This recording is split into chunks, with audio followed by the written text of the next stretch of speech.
আমরা আগামী 2 তারিখ থেকে একটা কর্মসূচি শুরু করছি, যে বিজেপি সর্বশক্তি প্রয়োগ করে বাংলাকে লাঞ্ছিত, বঞ্চিত, নিপীড়িত করার যে প্রচেষ্টা দীর্ঘদিন ধরে চালাচ্ছে, যেটা এক ধাপ আরও এগিয়ে নিয়ে গিয়ে এসআইআর করে বাংলার মানুষকে ভোটার তালিকা থেকে বাদ দেওয়ার যে ষড়যন্ত্র করেছে, বাংলার উপর যে আঘাত, বাংলার উপর যে হামলা, তার বিরুদ্ধে মানুষ সোচ্চার হবে এবং বাংলা আগামী দিন বাংলার ক্ষমতা দেখাবে।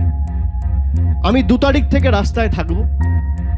2 জানুয়ারি থেকে বিভিন্ন জেলায় আমি নিজে যাব, সেখানে আমার কিছু কর্মসূচি থাকবে, জনসভা থাকবে, রোড শো থাকবে, কিছু কমিউনিটি ইন্টারাকশন থাকবে। যেমন আমি 2 তারিখ দক্ষিণ 24 পরগনা বারুইপুর থেকে সভা শুরু করব। তার পরের দিন আমি উত্তরে জলপাইগুড়ি, আলিপুরদুয়ার নিয়ে চা বাগানের শ্রমিকদের নিয়ে একটা ইন্টারাকশন করব।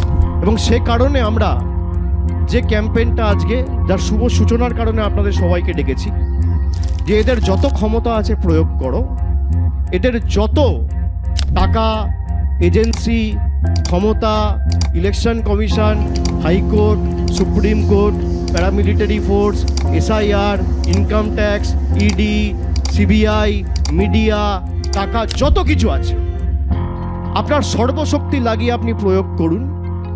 যতই করো হামলা, আবার জিতবে বাংলা।